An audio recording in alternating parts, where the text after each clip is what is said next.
हर छोटे काम के लिए जहां हम एआई से मदद ले रहे हैं, वहीं एआई का गलत इस्तेमाल भी हो रहा है। जहां एआई ने आम लोगों की जिंदगी आसान की है, वहीं ऑनलाइन ठग इसे ठगी के नए नए पैंतरों में इस्तेमाल कर रहे हैं।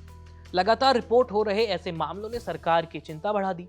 ऐसे में भारत सरकार एआई को लेकर कुछ नए नियम लेकर आने वाली है। तो नए एआई नियमों में क्या होगा, इनकी जरूरत क्यों पड़ी है, और एआई से जुड़े ऐसे 5 बड़े आपराधिक मामले भारत में कौन कौन से हुए, इनके बारे में आज बात करेंगे। नमस्ते, मैं हूं आयुष और आप देख रहे हैं कड़क। भारत दुनिया की सबसे बड़ी इंटरनेट आबादी वाला देश है।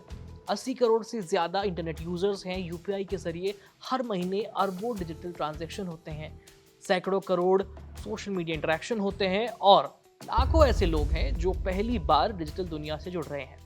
यानी जितना बड़ा डिजिटल इकोसिस्टम, उतना ही बड़ा हमला करने का अवसर। कुछ साल पहले तक साइबर अपराध में फर्जी वेबसाइट, फिशिंग ईमेल और ओटीपी फ्रॉड सबसे बड़ी चुनौती थे। लेकिन जनरेटिव एआई ने पूरे खेल के नियम को बदल दिया है। अब अपराधी को किसी एक्टर की तरह आवाज निकालने की जरूरत ही नहीं पड़ती। उसे फोटोशॉप सीखने की जरूरत नहीं है, वीडियो एडिटिंग में एक्सपर्ट होने की जरूरत नहीं है। आज बस कुछ मिनटों में एआई किसी भी इंसान का चेहरा, उसकी आवाज, उसके बोलने का अंदाज लगभग हूबहू तैयार कर सकता है। वर्ल्ड इकोनॉमिक फोरम अपनी ग्लोबल रिस्क रिपोर्ट में कई बार ये चेतावनी दे चुका है कि एआई आधारित गलत सूचना और दुष्प्रचार आने वाले सालों में दुनिया के सबसे बड़े जोखिमों में शामिल होंगे। चुनावी प्रक्रियाओं से लेकर के आर्थिक स्थिरता और सामाजिक विश्वास तक हर क्षेत्र इससे प्रभावित होगा। भारत में अभी तक यूरोपीय संघ की तरह कोई एक अलग एआई एक्ट लागू नहीं है, लेकिन इसका मतलब ये भी नहीं है कि एआई पूरी तरह से बिना कानून के ही इंडिया में चल रहा है। आज एआई से जुड़े कई पहलुओं को अलग अलग कानूनों और नीतियों के जरिए कंट्रोल किया जाता है। इनमें शामिल है digital personal data protection act 2023, जो व्यक्तिगत डेटा के संग्रह और उपयोग के नियम तय करता है। दूसरा है भारतीय न्याय संहिता 2023। इसके तहत ऑनलाइन धोखाधड़ी, प्रतिरूपण, जालसाजी और साइबर अपराधों पर कार्रवाई की जा सकती है। तीसरा है एआई इंडिया मिशन, जिसका मकसद भारत में सुरक्षित, जिम्मेदार और समावेशी एआई विकास को बढ़ावा देना है। और चौथा है इलेक्ट्रॉनिक्स एवं सूचना प्रौद्योगिकी मंत्रालय यानी माइटी। इसके द्वारा जारी किया गया एआई गवर्नेंस कुछ दिशा निर्देश हैं जो भरोसेमंद, मानवीय केंद्रित और उत्तरदायी तरीके से एआई के इस्तेमाल पर जोर देते हैं। लेकिन समस्या ये है कि एआई हर महीने बदल जा रहा है, जबकि कानून बनने में कई साल लग जाते हैं। यही स्पीड गैप लगभग दुनिया के हर लोकतांत्रिक देश के सामने सबसे बड़ी चुनौती बन के सामने आया है। अच्छा, मान लीजिए किसी व्यक्ति का एआई डीप फेक वीडियो बना करके सोशल मीडिया पर वायरल कर दिया गया। वीडियो बाद में रिपोर्ट करने पर हटा दिया गया, लेकिन तब तक उसे करोड़ों लोग देख चुके थे।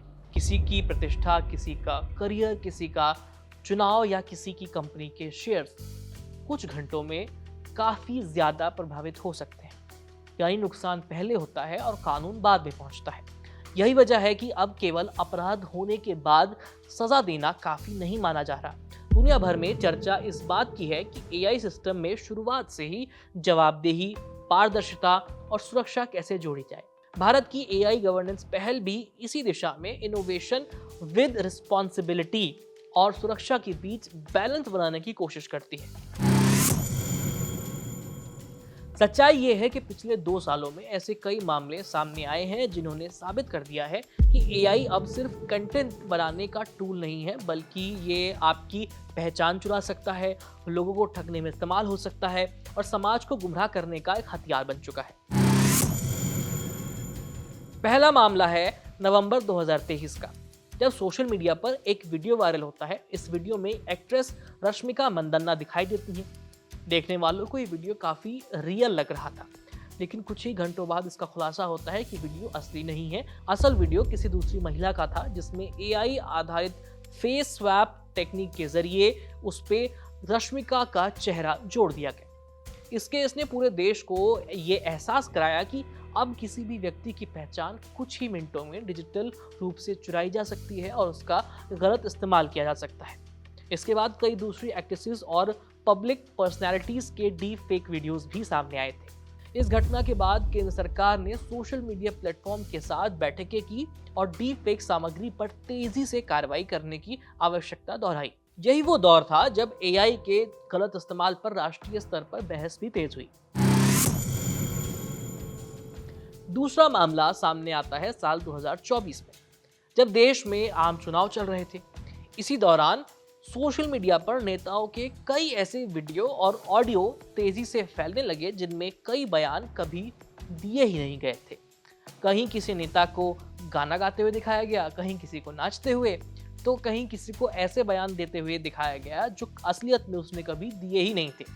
फैक्ट चेकिंग संगठन जैसे कि बूम लाइव और ऑल्ट न्यूज ने चुनाव के दौरान एआई से बने और एडिट हुए जो सामग्री थी उसमें काफी बढ़त दर्ज की है।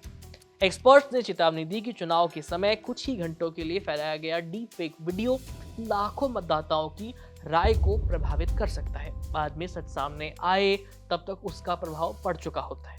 यही कारण है कि दुनिया भर में चुनाव आयोग और सरकारें अब एआई जनरेटेड राजनीतिक सामग्री के लिए अलग नियमों पर विचार कर रही हैं।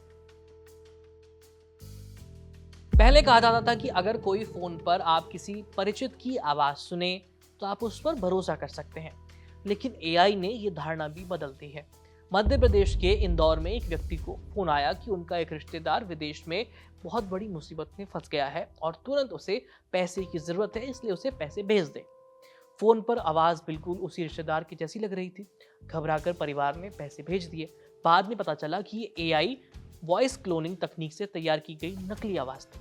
कुछ ही सेकंड्स की पुरानी रिकॉर्डिंग के आधार पर अपराधियों ने पूरी बातचीत तैयार कर ली थी। अगर इन घटनाओं को एक साथ जोड़कर देखा जाए तो एक पैटर्न दिखता है। पहले साइबर अपराधी पासवर्ड चुराते थे, अब वे आपका भरोसा चुराते हैं। पहले फर्जी वेबसाइट बनाई जाती थी, अब फर्जी इंसान बनाए जाते हैं। पहले आपकी फोटो एडिट कर दी जाती थी, अब फर्जी इंसान की पूरी पहचान ही एआई से तैयार की जा रही है। यही वजह है कि एआई अपराधों को रोकने के लिए केवल पुलिस जांच या पहले से चल रहे जो कानून है वो काफी नहीं है। एक्सपर्ट्स का मानना है कि भारत को ऐसा मॉडल अपनाना होगा जिसमें इनोवेशन और ह्यूमन राइट्स दोनों साथ साथ चले। इसके लिए कुछ प्रमुख सिद्धांत लगातार सामने आते हैं। पहला, एआई सिस्टम जितना ज्यादा जोखिम पैदा करे उसकी जवाबदेही उतनी ज्यादा हो। दूसरा, महत्वपूर्ण फैसलों में इंसानों की भूमिका बनी रहनी चाहिए। इसे ह्यूमन इन द लूप सिद्धांत कहा जाता है। इसका मतलब ये है कि आखिरी निर्णय केवल मशीन पर नहीं छोड़ा जा सकता। किसी प्रशिक्षित, किसी ट्रेंड ह्यूमन ऑफिसर के पास उसे रोकने, बदलने या चैलेंज देने का अधिकार होना चाहिए। तीसरा, डीप फेक की पहचान आसान बनाई जाए। चौथा, डिजिटल साक्षरता बढ़ाना उतना ही जरूरी है जितना नया कानून को बनाना, क्योंकि अगर लोग डीप फेक पहचान ही नहीं पाएंगे तो केवल कानून समस्या का पूरा समाधान नहीं होगा। इतिहास गवाह है कि हर बड़ी तकनीकी क्रांति अपने साथ नए अवसर और नए खतरे लेकर आती है। बिजली आई तो नए उद्योग बने, लेकिन बिजली चोरी भी शुरू हो गई। इंटरनेट आया तो पूरी दुनिया आपस में जुड़ गई, लेकिन साइबर अपराध भी पैदा हो गए। अब बारी एआई की है। बाकी आपको क्या लगता है कि नए एआई लॉज में इंडियन गवर्नमेंट को किन किन चीज़ों को शामिल करना चाहिए? आप अपनी राय हमें कमेंट सेक्शन में लिख करके भेज सकते हैं। मेरा नाम है आयुष। ये वीडियो आपको कैसा लगा आप अपनी राय लिख करके हमें भेज दीजिए। कैमरे के पीछे हैं दीपक। धन्यवाद।